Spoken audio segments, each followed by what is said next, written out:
Hello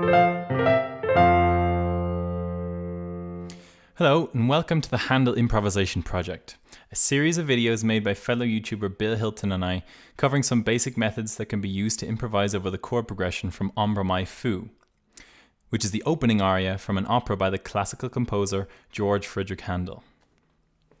In this video, I'm going to discuss how you might improvise over the chord progression from this piece in a classical style, using a left-hand broken chord pattern known as Alberti bass. This pattern was used by people like Mozart and Beethoven in their music, and it sounds something like this.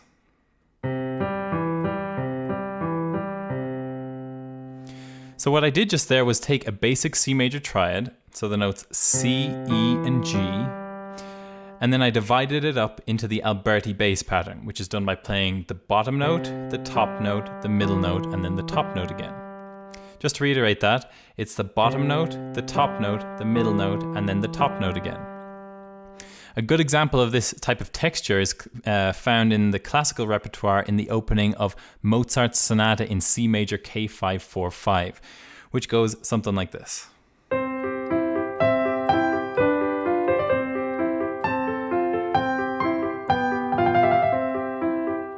So you might recognize that, it's quite a famous piece. And you can hear the left hand playing the Alberti bass pattern throughout that little melody, right? So now that you know what the Alberti bass pattern is, let's examine how we might use it to improvise over Handel's Ombre mai fu in a classical style. I'm first going to play you a recording of the opening of the original piece, just so we can hear it. And then I'm going to do a quick improvisation on that after that. But before I do that, I just want to mention that if you haven't already seen Bill's intro video to this series, you might want to go and quickly check that out for a full recording of this really beautiful piece. Right now I'm just going to play the opening so that we can hear the chord sequence.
So let's just try and break down that improvisation I just showed you a little bit.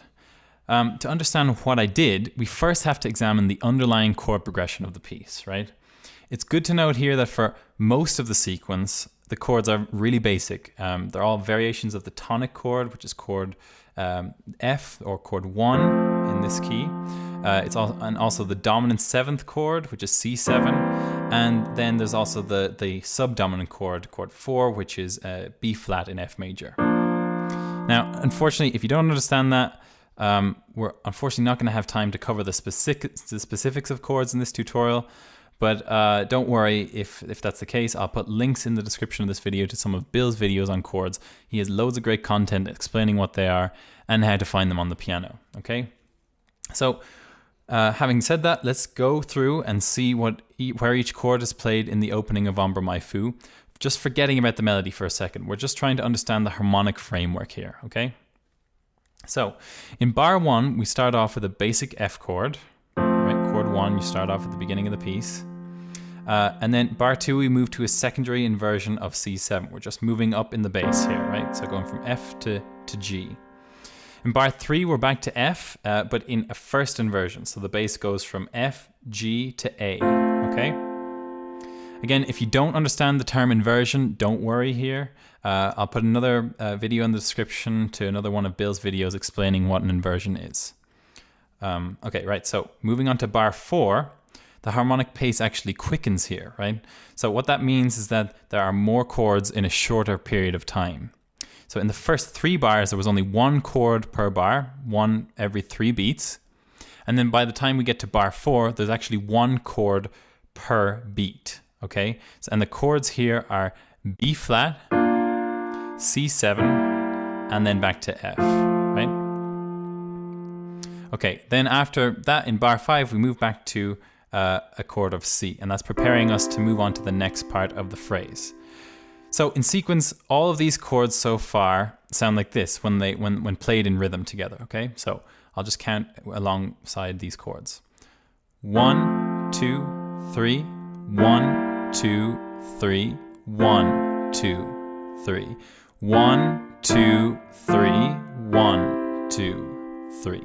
So you can hear there in the 4th bar that the harmonic pace changes. It's a lot faster than in the previous bars, okay?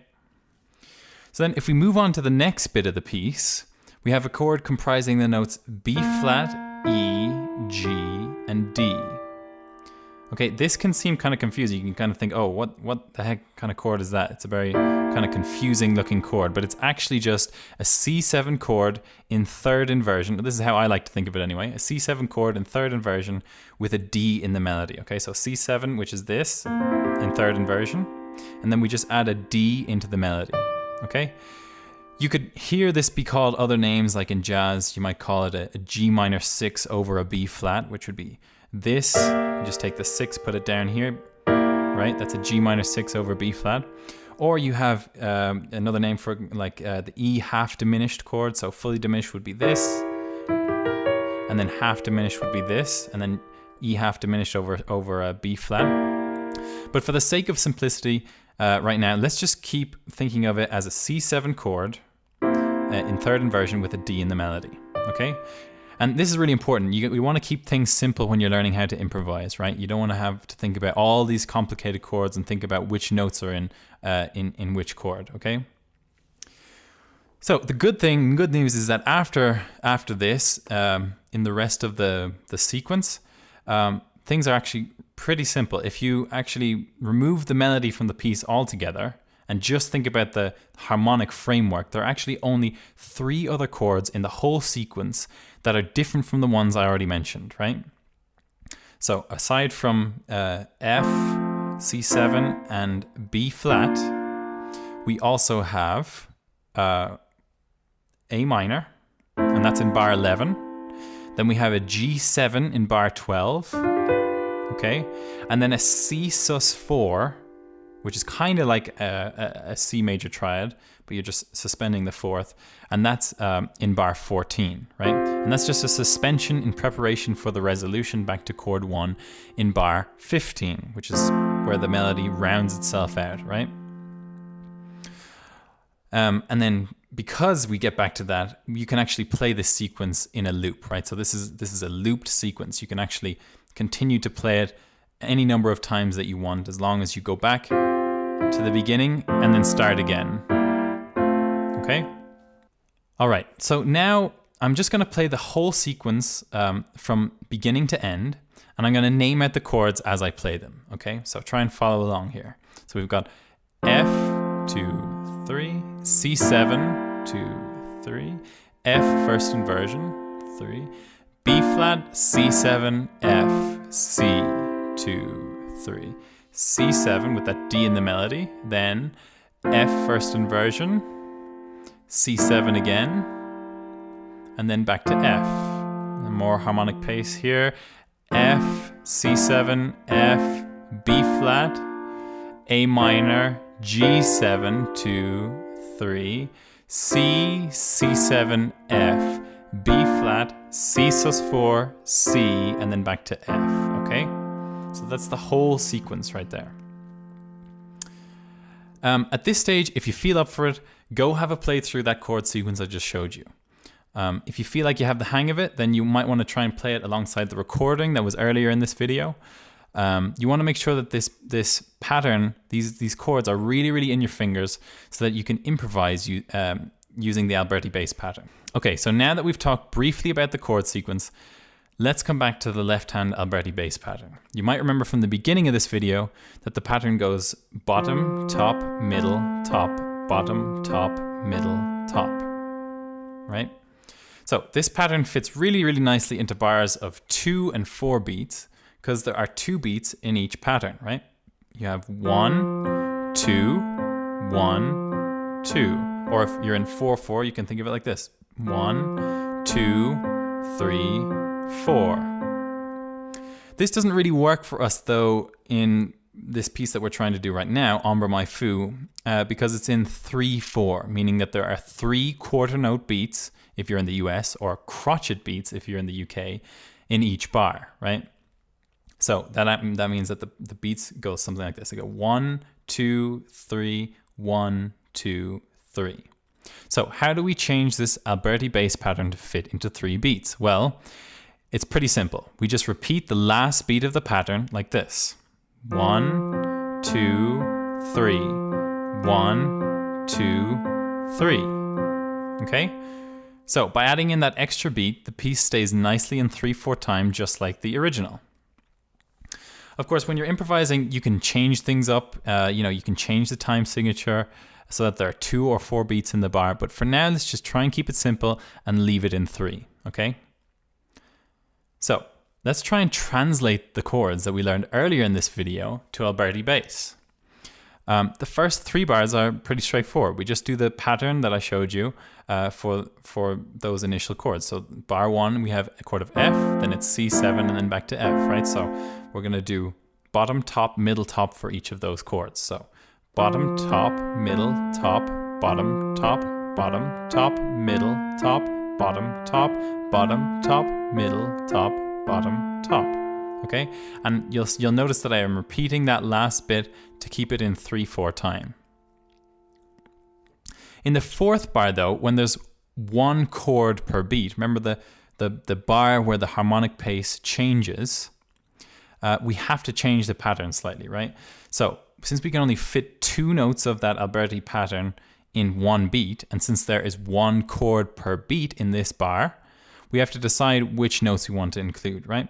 So I like to include B flat and F for the B flat chord, okay?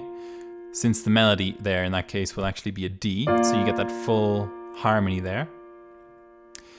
And then I'd like to just play the G's and the F's 1 octave apart for the C7 and the F chords. And again, that's just because of the melody. So you have, right? So that's how you get that nice harmony there. You can choose other notes on the chords. They're just the ones that I like to use. So let me just play that melody again with the left hand, and so you can see how it fits. Okay, so from the start there.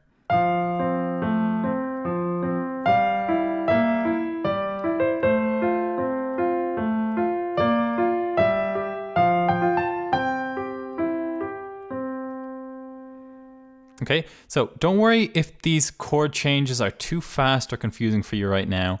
I mean the ones in bar 4. Just, even if they are, just stick with that. You can just use the B flat chord for the whole bar and not worry about it. You can practice those chord changes at a later point. So the next few bars after bar 5 are pretty straightforward again. If you remember, in bar 6, we actually have this interesting chord, right? It's the one with the D in the top, but we're going to think of it as that C7 with just the D in the melody. Then following that, we have an F in first inversion, a C7, and then back to F again, right? So if we just use that same pattern that we've been using before and try and break up those chords, it sounds something like this.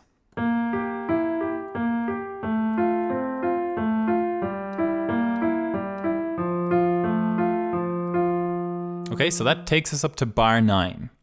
Now, in bar 10, just like in bar 4, the harmonic pace is quicker again, okay?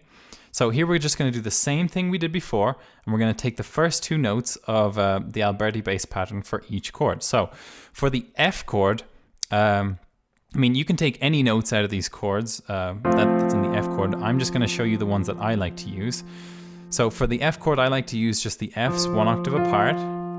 Then the C chord in the next one, I'm actually going to use G and F, even though F is not in the C7 chord.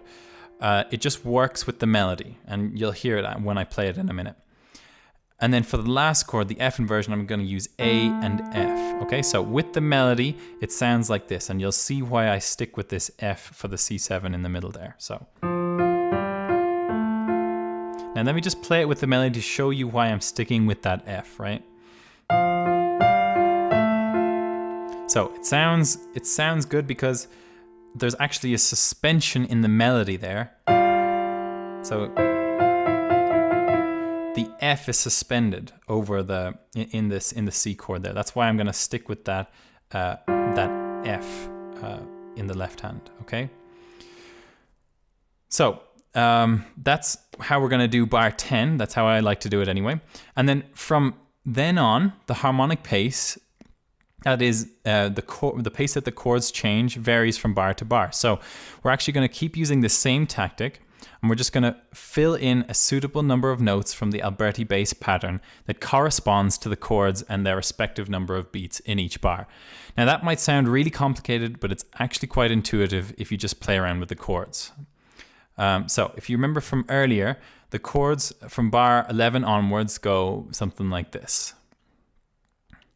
So you have a B flat, 2, and then A minor, G7, 2, 3, C, C7, F, B flat, C sus, C, and then back to F, right? So they're a bit all over the place. They've got harmonic changes going on all the time. But really all we're going to try and do with that left hand is just keep doing that same pattern, right? So it has to correlate somehow to bottom, top, middle, top. And just remember that there's only 2 notes per chord. So you just have to pick the right notes in the chord, whichever ones sound the best to you, and then place them in where the chords are supposed to be within the bar, okay? So if I were to translate from bar 11 onwards, it would sound something like this.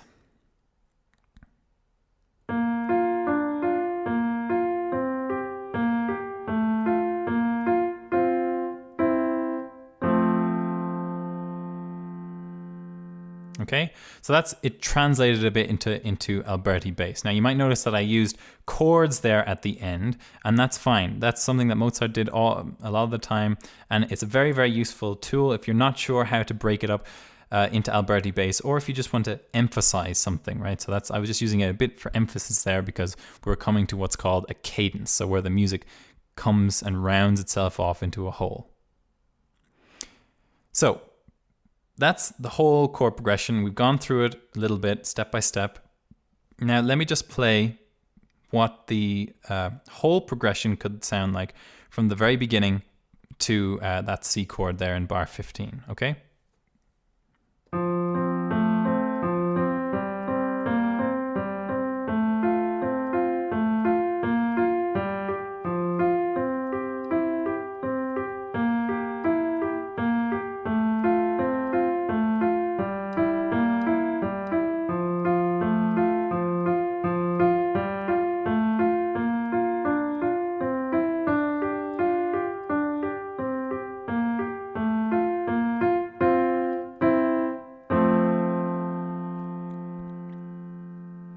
All right, so that's the whole progression from the beginning up until bar 15. So remember, in doing this, we're just picking notes to play that correspond to each chord and its placement within the bar. And we're generally trying to keep it into that pattern, bottom, top, middle, top, okay? In the bar, the second last bar of that demonstration, just to remind you, I just use chords, okay? So I'm just taking those 2. You can break them up if you want, but I was just doing it a bit for emphasis there to round out the piece a bit, okay? So another thing to reiterate is that if all these chord changes seem very confusing or too fast for you, feel free to take some out, okay? Typically, you'll be fine if you just keep the first chord of the bar, the one that happens on the downbeat, and stick with that for the whole bar, okay? So if things are too confusing, just remember to simplify it. All right, now that we've covered the basics of the left hand, all that you have to do after that is put the melody back in with the right hand. So I would suggest practicing the melody by itself. Okay, and that's just to get an idea of the shape and the notes that are used within the melody. It's okay to jump around a bit with it too, okay? So you might have noticed in the improvisation at the start of the video that I jumped down an octave in the middle of the melody just like this, so.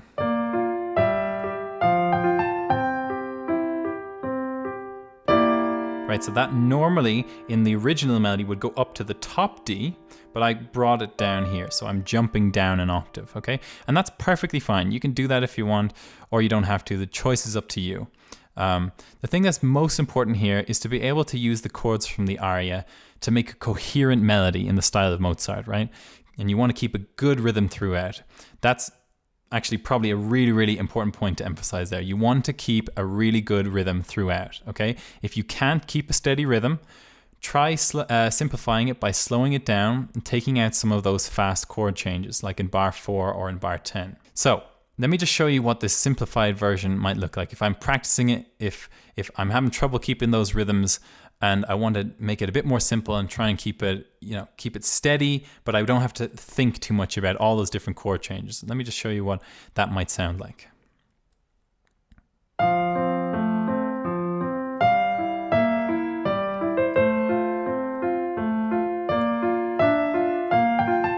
So I just kept the B flat there.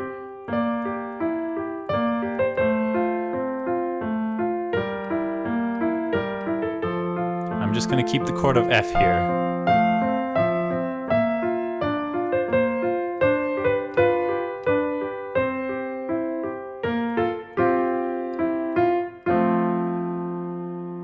Okay, so I took out some of those rhythmic changes, and that just makes it a bit more easy to think about.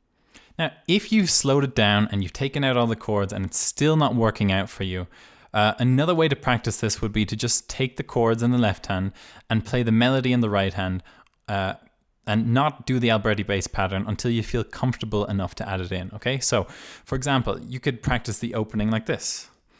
1, 2, 3, 1, 2, 3, 1, 2, 3.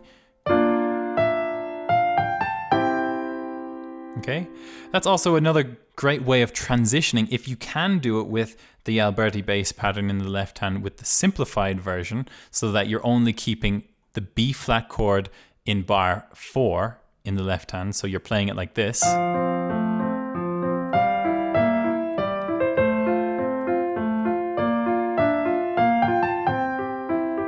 Now, what happens if you want to transition from that into using the Alberti bass pattern but doing the slightly faster chord changes in bar 4? Well, practice it with the chords by itself, okay? So like this. 2, 3, 1, 2, 3, 1, 2, 3, 1, 2, 3, 1, 2, 3.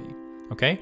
Then, once you have it with the chords and those fast harmonic changes in bar 4 and 10, then you can change those chords back into Alberti bass. So it'll sound like this.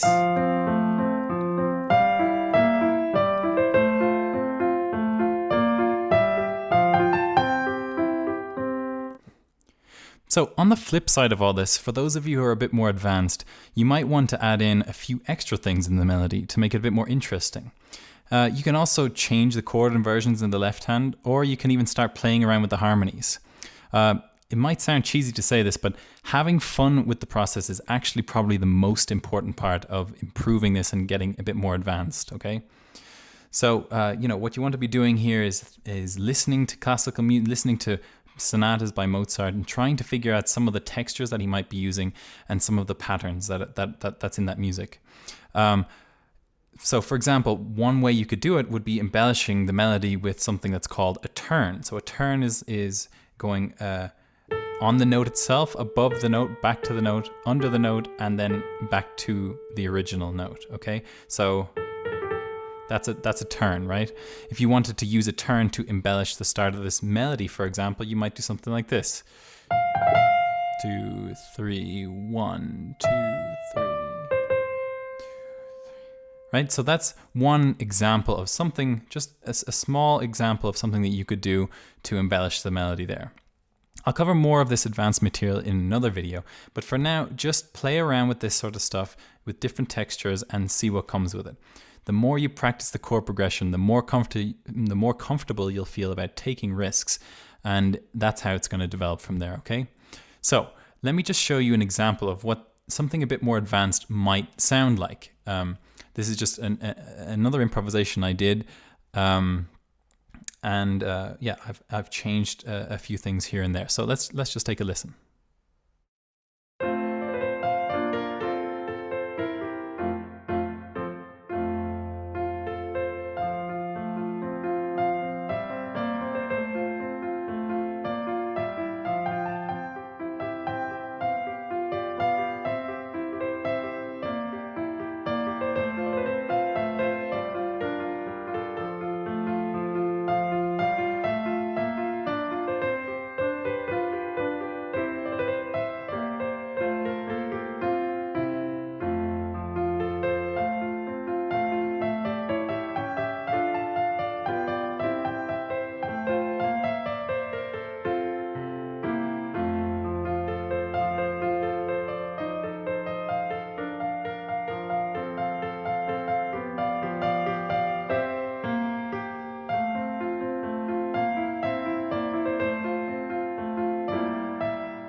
So that was just a slightly more advanced version of this chord progression from Ombra Mai Fu in a classical sort of Mozartian style. The last thing I'm going to say just before I end this video is that if you enjoyed this tutorial, please don't forget to give it a thumbs up and maybe share it with a friend who might be interested in improvisation.